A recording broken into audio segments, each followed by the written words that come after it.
To Armenia now, where at least one person is reported to have been killed in clashes between Armenian police and opposition supporters at a rally in the country's capital, Yerevan. It follows President Robert Kocharian's decision to declare a state of emergency in the city. 15,000 people have been protesting the result of the recent presidential election, which they believe was rigged. They also want opposition presidential candidate Levon Ter-Petrosyan released from house arrest. Oksana Museilan from the Arminfo news agency in Yerevan gave us the details by phone.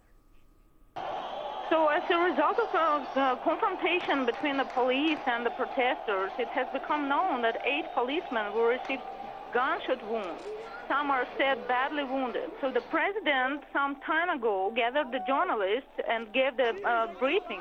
He said that if the protesters were shooting at the policemen, he would have to be forced to have recourse to the army. The protesters crossed the line of what's acceptable. Shots are already being fired at policemen. Already today, 8 policemen have been injured, with a colonel and a regiment commander seriously wounded. I decided to call a state of emergency and resorted to bringing in the army only after I would find out about the use of firearms by the demonstrators and the injuries among the police.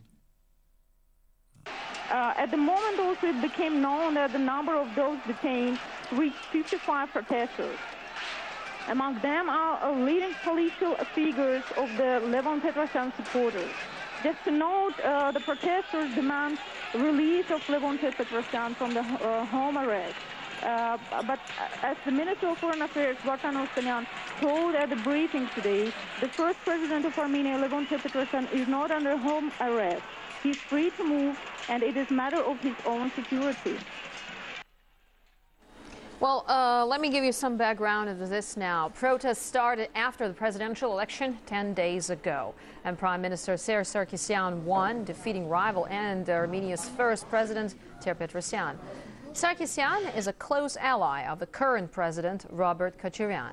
The opposition, led by Levon Ter-Petrosyan, claimed the election was fraudulent. This morning, Levon Ter-Petrosyan was accused of planning a coup and was stopped from leaving his home. Although international observers said the elections were fair, an Armenian political analyst says the OSCE didn't confirm all international standards were met. First of all, they did not say that the election fully met their standards. What they said, I believe, was that the election mainly complied with their standards. Secondly, I think it's a problem for the OSCE because their conclusions are politically motivated. They protect the interests of those countries that have weight in the OSCE, rather than those of the countries whose elections they monitor. While you're watching Russia Today live from Moscow, let's now take a look at what's